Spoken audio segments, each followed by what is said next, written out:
to call this meeting to order. It is again 10:02, August 10th, 2023. I also wanted just to let you know that we are conducting our meetings on Zoom, and we have the meeting information on the screen now. Please note that you are on mute, and to take yourself off mute, go to the bottom left of your screen.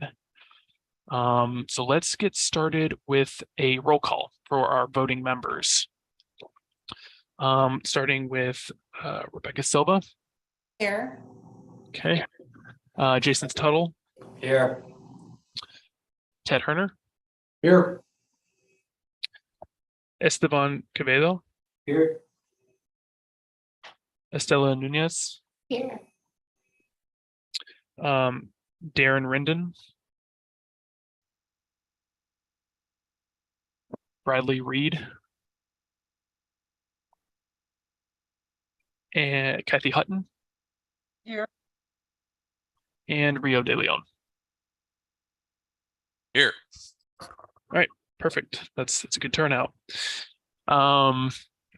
Okay, so now that we have quorum, we can proceed with the meeting, and we can jump to agenda item number 2, which is just an update for all of y'all on the FTA Grant 5339 application that the RTA recently submitted to ADOT. This is specifically for either buses or bus facilities or bus enhancements. For this year, we didn't request any new vehicles with this grant funding, but we did request 3 separate projects related to improvements and enhancement of our current fleet of vehicles. And so I'm just going to go into a bit more detail on each of those projects. With the first and the highest priority project being the internal LED displays and enhanced audio systems for all of Sun Shuttle's vehicles. Oh, sorry, I forgot to turn on my video. Sorry about that. Okay, so yeah, again, there's 3 separate projects. The first and highest priority project for us is, again, those internal LED displays and enhanced audio systems for all of our vehicles.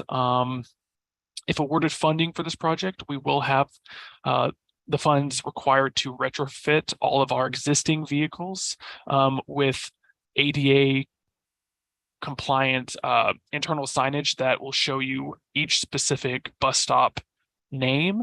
There will also be an audio system that will, verbally state, arriving at this particular stop or something along those lines.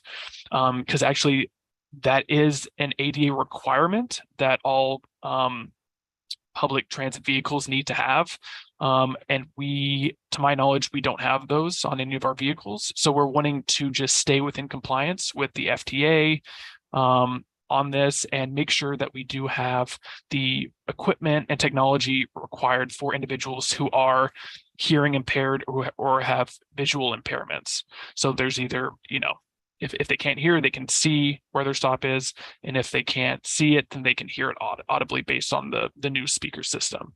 And even for new riders who don't have maybe a disability or anything like that, it's just good for the everyday rider to orient themselves and to understand what stop they're arriving to, when to get off. So it's just going to be good all around. I think it's definitely going to improve the rider experience and, again, keep us within federal compliance. The second project is going to be bus camera enhancements.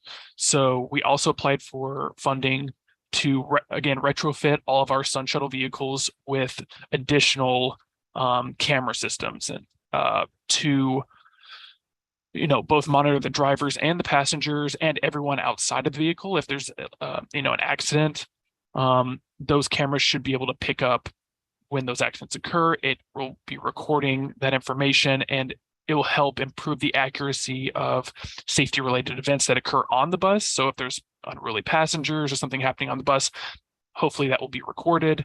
And then again, there should be external cameras outside of the bus for any accidents or collisions that occur, or even, passenger related events that occur right outside the bus. It can also help pick up on that. So that's very vital to have on all of our vehicles. We want to have that on all of our vehicles. I know currently we have maybe one or two cameras that, monitor the driver, or maybe one camera looking at the passengers, but we're wanting to increase the cameras to increase, the angles in which, the cameras are recording, and again, picking up situations and events that occur outside the bus.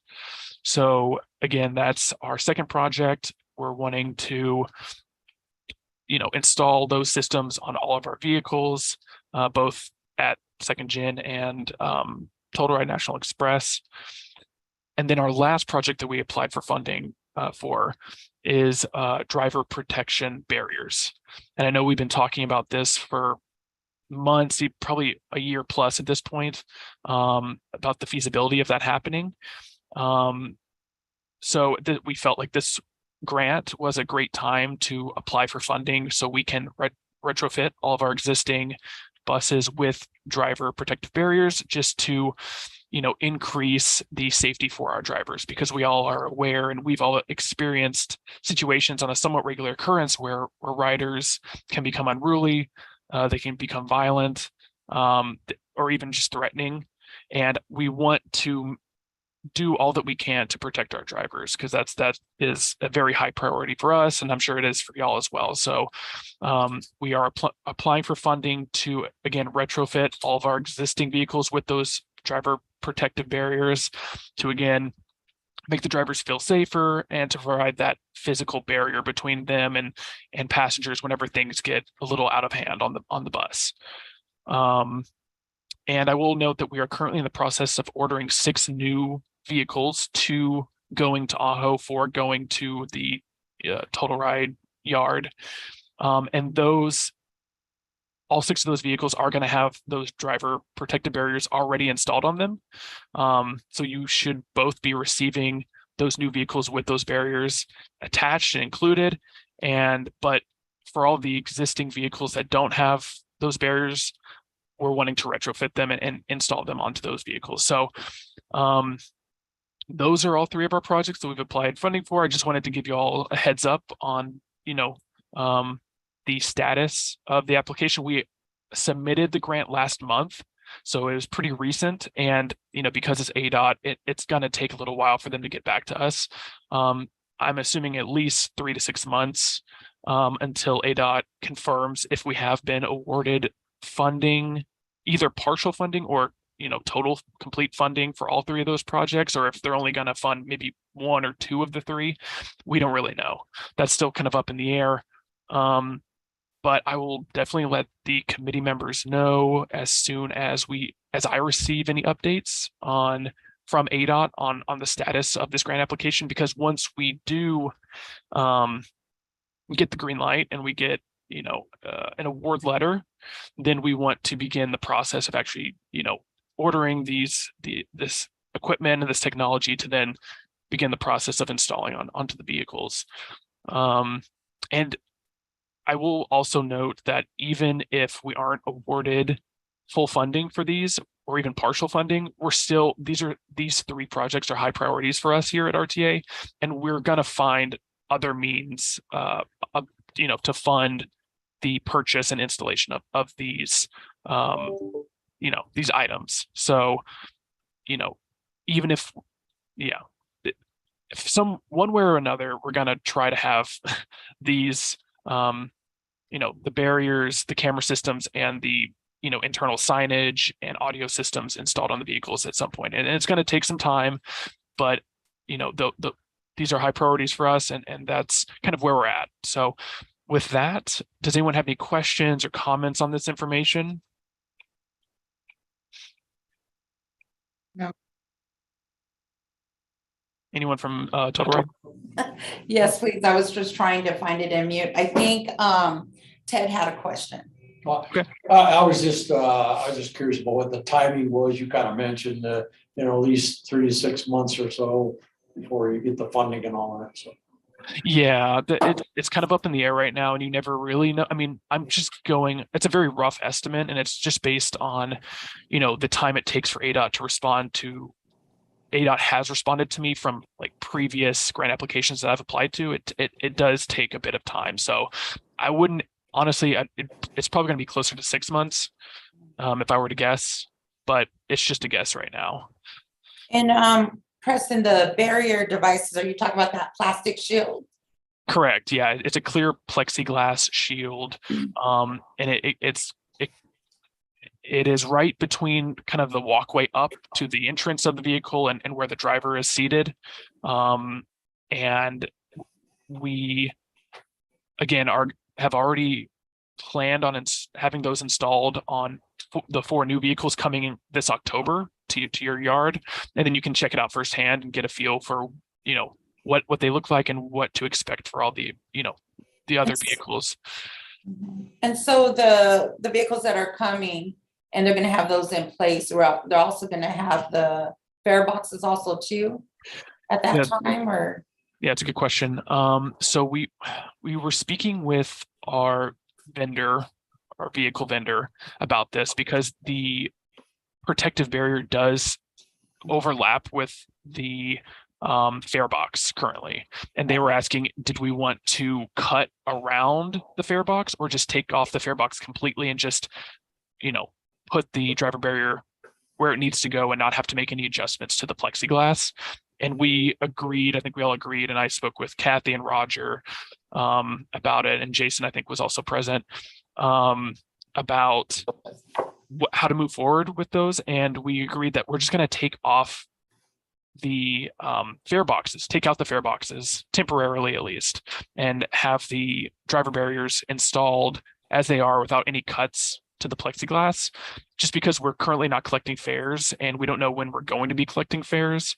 So the fare boxes are going to arrive with the vehicle, but they're going to come, they're not going to be installed on the vehicle. They're just going to be in the vehicle, and you can just take it and put it in storage or whatever until, if or when we decide to reinstate fares again and start collecting fares. But until that time, the fare boxes are going to be removed, and it'll just be the plexiglass in that kind of gap between where the driver's sitting and where the passengers are getting on the vehicle. Anybody else have a question? No? Okay. Thank you. I have a comment. We already have the plexiglass safety barriers on our vehicles that we have from Valley Metro, and the drivers like them just fine. One of the caveats is they scratch real easy. And so when they're being cleaned, you got to be kind of careful. But the other thing is, and they feel safer. They feel like they're in their own little cocoon in the driver's area, germ wise and people wise, except when the air conditioner goes out in the front of the bus, they die. So that's the only downside. Of course, that doesn't happen very often, but when it does, it sure makes it uncomfortable for them. And as you guys know, we're on the road for a long time, and it can make for a very long, and it always happens about halfway to our destination. So they have to come back that same way.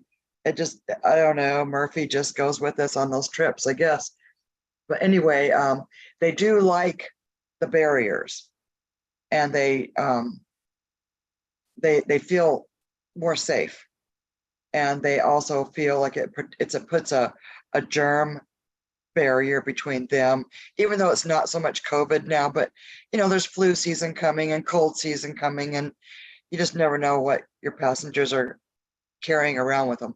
But they like the barriers, but when the AC goes out on the front only, it gets a little rough. That's all. Yeah, that's good feedback, Kathy. Thanks for providing that information, because that's one of my concerns, is how drivers are going to react to the barriers, because I know some drivers may be resistant to that, but it sounds, at least from your experience, that they enjoy it and they prefer it. So that's good. So hopefully all drivers at the Total Ride yard feel the same way, but we'll see. Well, when COVID first hit, Valley Metro was real quick to put in barriers like right now. But on our Ajo to Tucson vehicles, we didn't have that option. So we hung up curtain rods and shower curtains.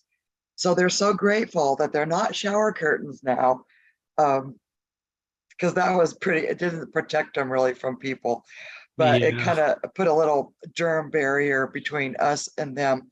And they're so grateful that it's not a shower curtain that I think they'll be just fine with the plexiglass. Perfect. That's good to hear. That's yeah. And in terms of the AC going out, like other than having maybe just a little attached fan to maybe hook on during those situations, I'm not sure how to resolve that, but hopefully that doesn't happen very often. But that's good Right. feedback. Okay. Anyone else have any comments on any of those projects beyond what we've already discussed? Okay. So we can now move on to agenda item number 3, which would be the quarterly safety reports. So for this agenda item, staff from both Second Generation and Total Ride National Express will provide an update on any and all major safety related incidents that have occurred since the last quarter, within the second quarter. So April, May, and June, or I guess the 3 months we're wanting to look at here. And these safety reports are requested each quarter from both agencies, just so we can all stay on the same page and stay informed on these accidents and have a space to discuss these events. If anyone has questions or comments on the events themselves or the actions that were taken to mitigate or rectify the issues. And today, Kathy Hutton will be providing Second Generation's quarterly report, and Rebecca Silva, I believe, will be providing Total Ride's report. And we can start with Rebecca. So if you have that information available, I'll open it up to you and you can provide that update. All right, so you said it was from April. So again, we had one of the transit vehicles that had went under an awning and caused severe damage to the roof of the bus. It's still being repaired at this time. What other information do you like? What specific information do you want? Just any and all safety related incidents that have occurred either in the workplace or on the bus. Any event where you had to create a report, where you had to, basically note this event occurred and this is how we handled it. That's kind of what we're looking for. All right, so we had a driver on a route that wasn't familiar where to park and had went to behind I believe it's the Marana Clinic. And so a passenger was going to give him directions to go to the front, and she went to follow without realizing how close she was to the awning and went right down the awning. So it caused some big damage up on top. So that was on April 28th. Mm-hmm. So that one's still being repaired. And then we had in June, we had an incident where something got thrown. We still didn't figure out what it was, but it shattered glass from the marquee and got in the driver's eye. That was in June. So again, the driver was taken to the hospital, got the eyes flushed out, and recovered from that. Okay. And you determined that was not there, because I think originally it was stated that someone threw something at the vehicle to break glass, but then it was determined that was not correct, and it was actually just a piece of debris on the road that flew up and broke the glass. Was that correct? I think that's kind of where we were at. We were still unsure of what actually caused it. And then we started focusing more on the driver, her getting her service that she needed, and then the repairs so we could get the bus back out. Okay. That was in June. Okay. Then we had a passenger incident that we reported in July with the driver, and in that case, we ended up having to term the driver. He was in his 90-day period. We felt that he was very aggressive with the passenger and it wasn't called for. And so we took care of that situation. on that one. That was in Marana, right? Or Um, health center? Or am I? yes, at one of Okay. the facilities, yes. And then we had, is this just transit or on the cab side too? Any safety Okay, related events, and it could even be events that happen in the workplace if someone, if something isn't placed in a correct location, someone falls on it or something like that. Like it could be the vehicle, a bus, a okay. van, or on the yard. Okay, so we had a cab driver that was traveling and was hit by another vehicle that tried to cut across the 2 lane to the other side of the road and hit him, like sideswiped him. And in that case, we're still dealing with, I just got off the insurance claim this morning with them. They take full responsibility, so it's still the adjuster trying to get the return on the funds for that repair. And that driver did a few days later, at the time refused to go to the clinic, but you know how whiplash is, after a few days you start hurting. So we put in another claim and we sent him and he was treated for that. So we're still waiting on whether we're gonna get the funds or not for that, for the repair on that vehicle. Okay. It's on the side. I did have a question. Whenever there are vehicular accidents and a driver or passenger, I guess, that we're responsible for gets hurt, what is the protocol for dealing with that? We're dealing with that right away. We go to the scene, we address the scene, we take our pictures, figure out if it needs to be towed or not, go by FTA regulations, whether they're gonna have to have a drug screen or not in that case. Then when we call the claim in, especially like within this case, you talk to a triage nurse. At that time, that triage nurse decides whether we need to send them or they're gonna self-assess. And then we go to the next step, and then we put in the actual claim for the damages on the vehicle. And at that time, if the driver is able to drive themselves to the hospital, or to the clinic, they will. If not, then we will transport them ourselves also and just make sure they get their care.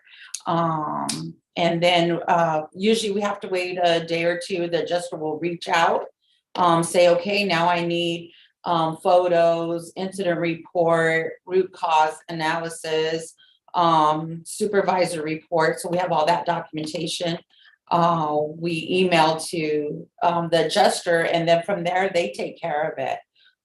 They will ask if it was been repaired or not, or do you have a quote, and we send those in. So there's a little bit of email back and forth, and then it's usually taken care of on their side. I don't usually hear a result after that. Okay, yeah, thanks for providing that clarity. All right, so he had a medical claim, and then he also had the accident claim one, so on his. Then we had a situation on July 28th where a driver did not report that he had made contact with a parked car until late evening, which they're all told in trainings and safety meetings. You see something, say something immediately. Especially for stuff like that, they're supposed to report immediately. For whatever reason, he did not.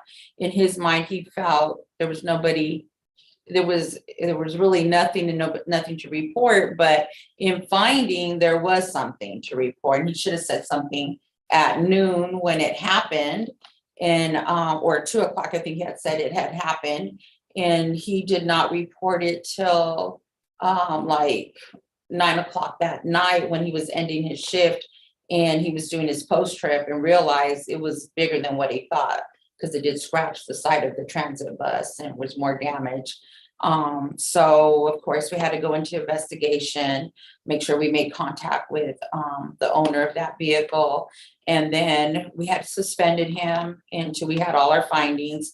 And then we brought him in, and we had adjournment because it was failure to report an incident when it happened. So that's technically automatic termination.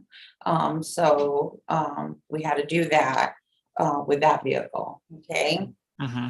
And then what we have, and then trying to find out on our last one on the 31st of July, we had a driver report that there was damage to the top of the bus. And then she said she didn't do it. Again, she did say she did a pre-trip, and this was up on the top corner, and it is a little bit dark in the back where they do their pre-trip, and she failed to see it during that. And when she had got to somewhere where she had a few minutes to her first stop, she had got out, and she always does an extra walk around, checking her tires and everything, just looking, stretching. And she just happened to look up and saw this hole in the roof. And she was like, oh my God. She reported it right away. And that's what saved her on that part, is that she reported it right away. But we had to start doing investigation to find out, when did it happen? So technically it kind of falls on the one from the nighttime, but she didn't see it. She didn't report it, but she had known about it. So this was a big concern, that she knew this had happened on Friday. Somebody that was, when they were on break, told her, hey, you have an incident. And she was gonna do an incident report and write it up. Again, she should have called us right when it happened.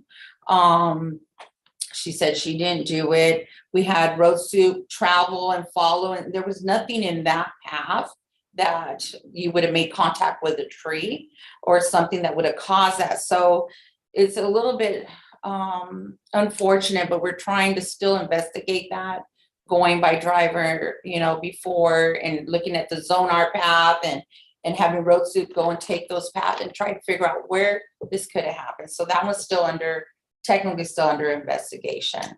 But that was our last incident that we Okay. had. Great. Yeah, thanks for providing that information, Rebecca. Does anyone have any questions, comments for Rebecca or on any of this information?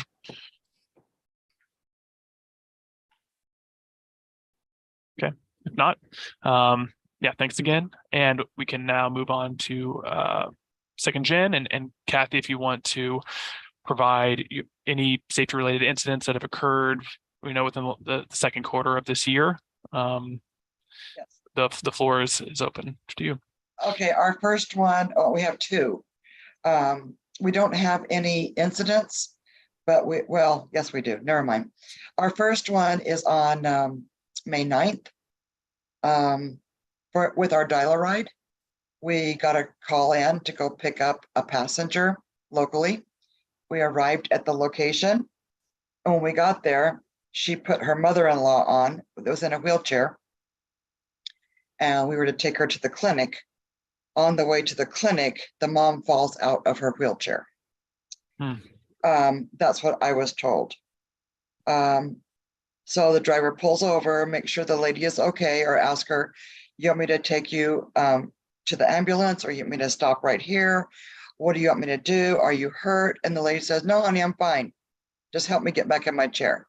So she did, and she looked her over, but she said, let me take you or call the ambulance just to have you checked out. And she goes, I am not going anywhere on an ambulance. I am fine. I'm going to the clinic anyway for a prescription. I'll just take care of it there.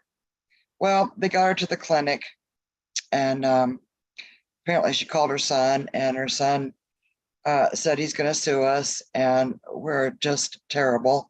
And she did wind up going by ambulance to Abrazo, which is a hospital. She got checked out and she was sent home. But I've never talked to this passenger. Her kids won't let her use a phone. And I did try to go over to the house and just see if she was all right, but they wouldn't let me in. She has a son that lives in New Mexico, and he was calling, screaming at us, calling us all kinds of names for our incompetency. And actually, it was our fault. This lady fell out of her chair because it wasn't properly tied down. Once I actually spoke to the driver after she came in that night, we sat down, we had a little chat, And she was telling me all about what had happened. And I said, but she was tied down. How did her chair fall over? It was reported to me that she fell out of her chair. Well, the whole thing tipped over because she was not tied down. So to make kind of a long story short, we suspended the driver until we could retrain her. She said she was never taught. I don't know. I don't do the training. So did she just forget? Or was she taught and doesn't remember? I went through a personnel file. It says that she had the proper training, but to make sure, we retrained her. That was her first incident, and it was a serious one. But we're so desperate, we can't let people go unless we just are sure. So we retrained her, and then on the heels of that, we had a staff meeting a couple of days later with all of the employees, and so we retrained every single employee on how to properly tie down a wheelchair properly, and they all had to do it. So we felt that that was a good thing. We did open a claim with our insurance, and nothing has happened. So I don't know if something is going to happen or not. But that was kind of a scary, serious one. Okay. So I'm still working with the insurance company. It's still an open claim, but it hasn't even been open yet. There's been no second party to the claim. So it's still an open claim, and I don't know what's going to happen. It's already been almost 3 months. Okay. And when did you say this occurred? This incident? May 9th. May 9th. Yeah, I don't remember receiving an email. Did you email us when that happened or when you got that information? I don't remember, but I can look. And if Okay. I didn't, I should have. Yeah, just moving forward, I would just ask if you could email Rio and myself and Mary whenever those types of incidents occur, so we're aware and we know, because they are, I believe that was on one of our vehicles, an RTA vehicle, and It was significant for us to know that. So yeah. Usually we're pretty good about doing that too, but if I didn't, it was just an oversight because when everything happens. But I'll get with Katie too on that, so she can be aware. She's on another Zoom call right now. She couldn't join us. And then I guess my other follow-up question is in terms of like safety trainings. I know you mentioned that this writer said they never received it, but it said that she did. And then you held, a safety training after the event. Does the second gen hold like quarterly, or I don't know, does your organization hold safety meetings on a reoccurring basis or when needed? Yes. Okay. Yes. In fact, once a month, we have a safety meeting, and we call it mandatory, but getting everybody here is pretty impossible. And then it's up to them to get with us on the next business day to see what happened in the safety meeting. And we keep a sign-up sheet. Katie's got the sign-up sheet, the agenda, and who attended. Would you like copies of those? Yeah, I mean, that would be great. Any of that information I think would be helpful for us. Okay. Okay. But yeah, it's good to hear that safety meetings are held regularly. I think that's important. And just, I guess, notify us whenever those do occur, just so we're aware. Okay. Could we send that notification to you when we send you our monthly report? We just add that as part of the reports. Sure. Yeah, you can include something in there. That's fine. Okay, we usually have ours on the third Saturday of the month. Okay. In fact, you're always welcome to come to one of our safety meetings. Okay. That happened that was May. In June, we had an assault on a driver, and I think I'm pretty sure I remember letting you know about this one. Right. Yeah. This was pretty intense on the driver. She was pretty rattled. What we wound up doing is when she got back to town, I went to court with her, and we got an injunction against this guy. But of course, he doesn't live anywhere. So I'm not sure if he ever got served. I never got notice that he got served. They did have court yesterday in Tucson, and I believe she was going to go. The driver was going to go. This guy has got a long rap sheet, and they have deemed him not able to stand trial because he's mentally incapacitated. So I'm sure nothing is going to happen. They just slap him on the wrist and send him, because there's no place to send him. He's pretty weird, but he also knows through the grapevine, I've got a letter for him if I can never find him, that he is suspended from riding our bus because of his behavior. So we're not having to deal with him anymore. He's around town somewhere, but he's not on any of our buses. He doesn't use our dial-a-ride, and he's not using our trips to Tucson anymore. Okay. So, but nothing else has happened with that guy. Okay. And those are my two. Okay.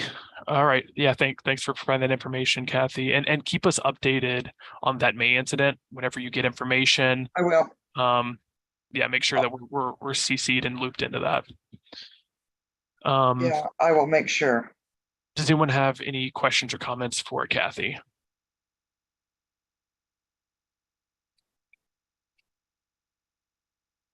Okay. If not, we can move on to agenda item number 4, which this is what we did at our last meeting. It's just an open discussion on potential ways in which to improve safety in the workplace or on the bus. This is just a time where any committee member can bring up any suggestions that they have or comments, concerns that they have about current safety practices. So yeah, I mean, it's just an open space for anybody to provide input, feedback, whatever, anything safety related can be discussed during this time. So I'll just open up the floor to anyone who has questions, comments, concerns, or suggestions. I have a couple of things to say. Sure.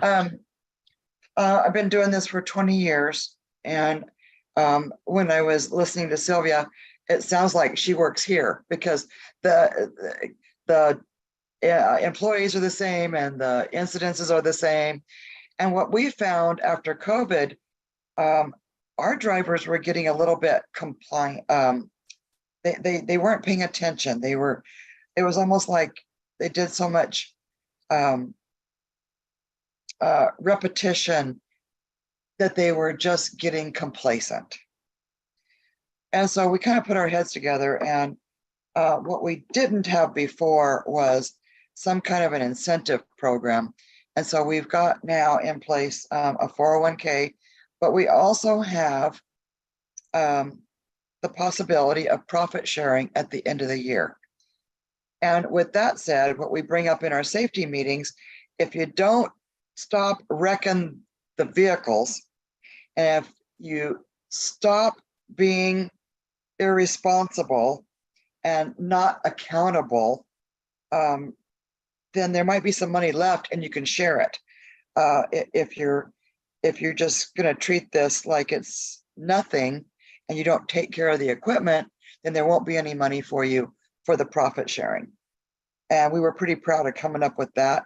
And so far, it's been about 3 weeks. And so far, people are acting a little bit more professional. They're a little bit more proud. They are kind of like looking after each other, and they'll say, hey, did you do this? Are you running behind? You want me to get it for you? They're actually helping each other. It's weird. And so we're hoping, as part of our driver retention, that there's more safety, that there's more kindness. They're not so quick to throw each other under the bus, literally. So we're hoping that works out. I'll kind of keep you informed. Give me a few more months, because that could change. But it seems to be working so far.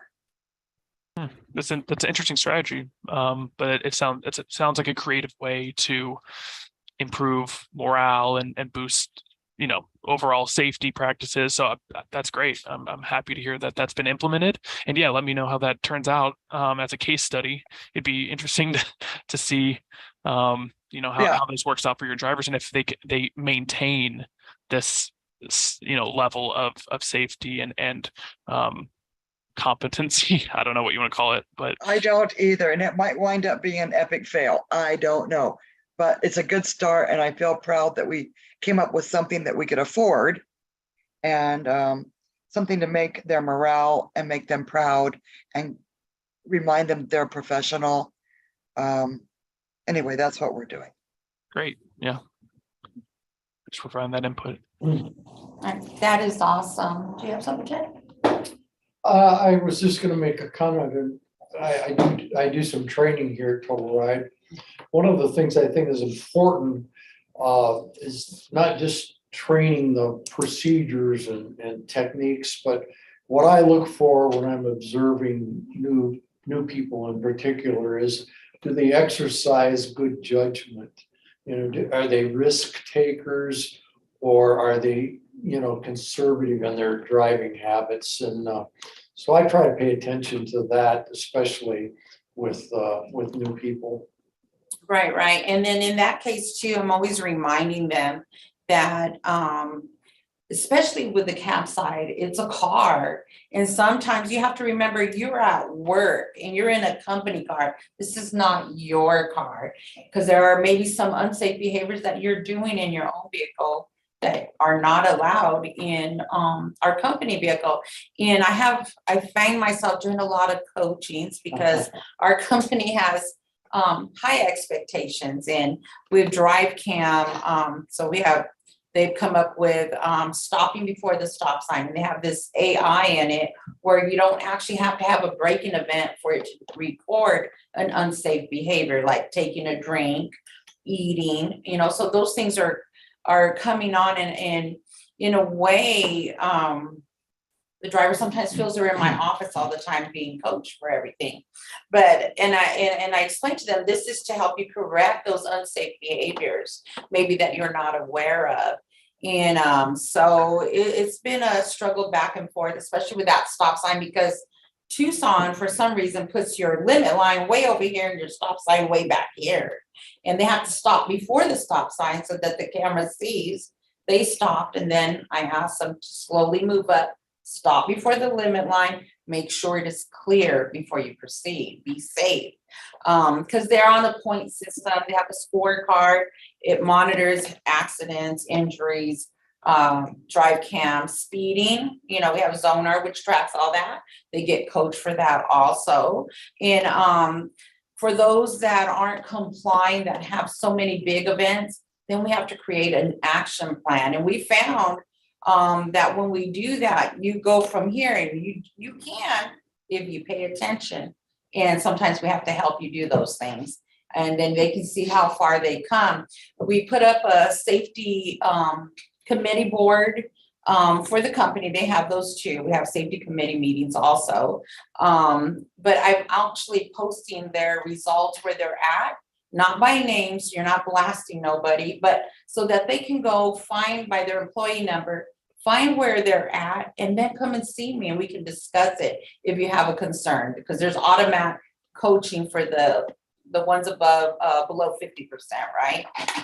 But even if you're still just concerned, you can come find me. We'll sit down, we'll talk about everything. So it seems to be working. They didn't complain about their numbers being up there, so I'm hoping it'll be a strategy.